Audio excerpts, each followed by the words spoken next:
it's me, Bryan, again. I spoke a little bit about accountability, and I thought, man, there's a lot more we could say about accountability, and which is a form of responsibility, and there can be long-term effects that you might expect, um, that you may have to think about to try to be accountable. But I don't know. I just saw in the news this girl that had been drinking too much in a college in Kentucky, and she was trying to get back in her dorm, didn't have an ID, and was acting ridiculous.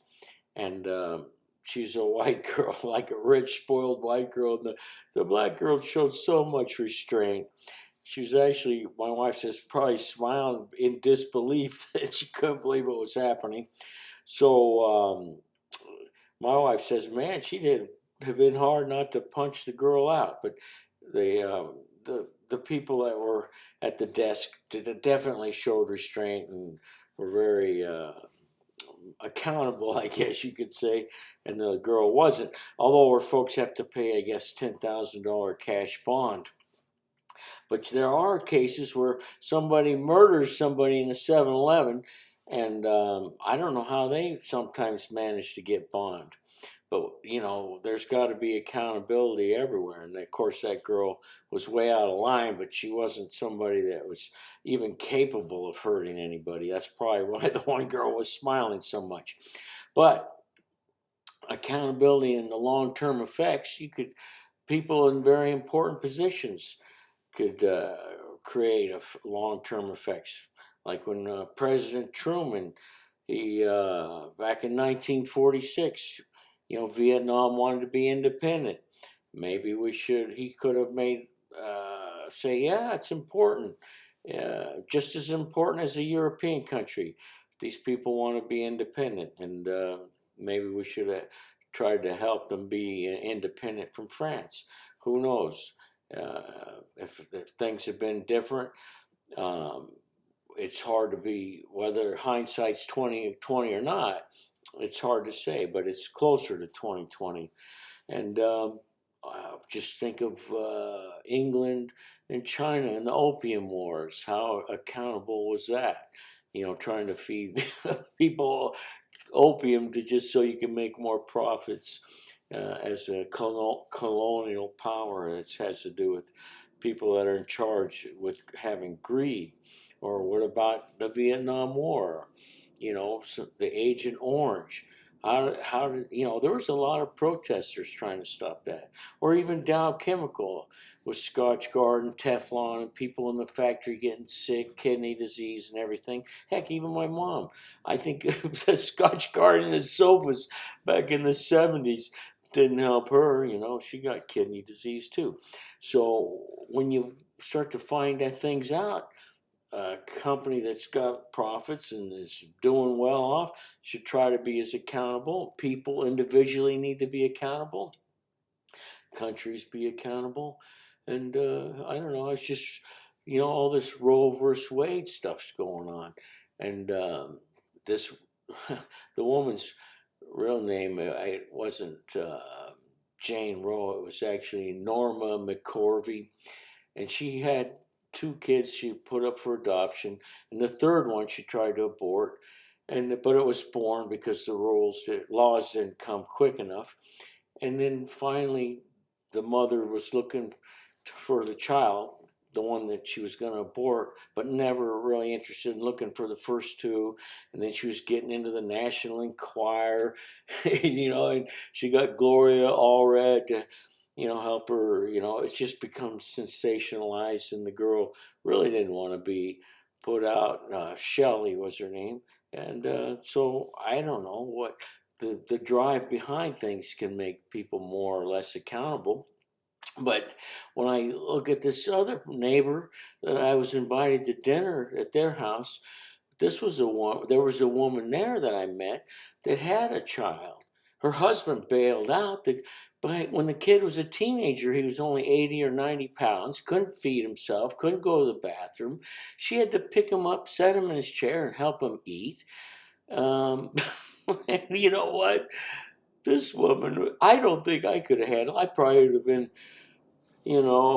maybe a little more supportive than the husband that bailed out, but that's a tough roll to hoe or whatever. And so this woman, I mean, when we get to heaven, I think they're going to have a monument, showing what she's doing. So that's kind of the opposite. This is a woman that's taking 100,000 times more accountability than this woman, Norma McCorvey, who tried to abort her last child but was born anyway. So anyway, I don't know. I'm thinking there's a lot of things that could have been more accountable. It's like in Iran back in 1951 when the Anglo-Persian Oil Company, the predecessor to BP, says, you know what? Well, Iran nationalized, but if they would have been sharing a little more of the profit, I don't think they would have nationalized. And then 2 years later, we create a coup, and this was an elected government.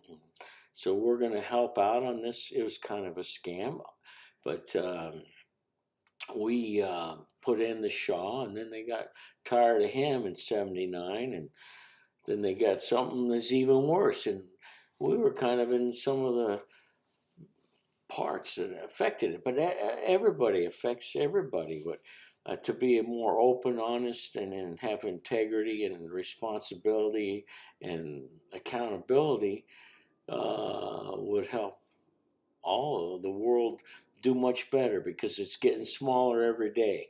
So we know we're still need oil, but why get the dirtiest stuff like we're doing, tar sand and bottom of the barrel sludge in California and other old oil wells? And why do we have thousands of leaking, wells that leak methane into the atmosphere? Accountability matters. So anyway, it's just across the board. I think we got to do better, and sometimes you got to have rules and regulations. And there are times when the government can do things pretty darn good, hiring companies to do certain stuff. And there's times when, the business world and industrial world does better without a lot of oversight. But there has to be certain oversight when it comes to the environment. But it has to be, practical. Like these kids that threw something on a Van Gogh painting, a can of soup or whatever they did. They probably rode a car to get to the museum. So, and then, if in Los Angeles all we had was horses, the horse shit would probably be a big problem. So we're not going to get off fossil fuel right away, but how come we don't have, I guess Biden says he's going to try to get something where different classes of cars have to get certain mileage. Well, we definitely need to get as high a mileage as we can. And so sometimes it takes rules and regulations, and then innovators figure out ways to make it happen. And I think that would be a good challenge, and to continue also trying to have a clean, reduce CO2. Maybe we can even use scrubbers on the cars, and then heat the canisters that you scrub the CO2 into a place where you can utilize the CO2 as a resource. When you use a rebreather, you have granulated CO2 absorbent, and then as you exhale, we exhale CO2. So nature produces CO2 also. Decaying matter produces CO2. It produces hydrogen sulfide. That's why if you go scuba diving, you come up in a cave, you don't know whether rotten seaweed or dead fish or something's in there and created hydrogen sulfide. So even nature produces nasty things. I remember when the lake Genos in Africa belched out a limnic belch explosion, and people all around the coastline died. And then they got a lake that's thousands of times bigger next to a city that has millions of people, and hopefully they're using the methane properly, that they're siphoning off the bottom of the lake, and but they are injecting CO2, so they hopefully don't have another limnic explosion or whatever. But even nature can produce things that'll kill people, so we got to try to keep this balance in nature as clean as possible and for the living. And there's anaerobic bacteria that we might be able to use for things to eat up bad stuff. I mean, we when we had people marching against the sewage, untreated sewage, getting into the Chesapeake Bay, people said, "Oh, we figured out a way, for this bacteria to be like little Pac-Man and eat the sewage, and then make it so that it can be processed properly to get back out." So maybe we need to process the chicken shit, where there's a bunch of people raising chickens near waterways and getting into the groundwater and stuff. Maybe that needs to be processed. Maybe we have to have the rules and regulations to take it a few steps further, so things that are detrimental can be things that become useful. And if a little help from the government on certain things so these companies can stay solvent, I have no problem with that. But accountability matters, and for the long term, to do things that'll help long term. So that's what we want to do. And I think the environment's important. I think education, accountability means anybody from kindergarten through 12th grade, no matter where you live, should have just as good an education as the rich places, like Beverly Hills or Compton or the Indian reservations. And that way, on the Indian reservations, there should be doctors and scientists and things. And I think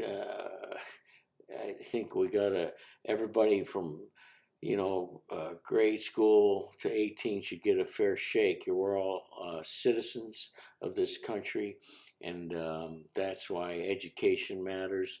And I think that is a kind of a responsibility and an accountability for being an American owes to the youth up to 18 years old. And then accountability also, for pay scales. I mean, like I said, some deans of some of these colleges make a lot of money.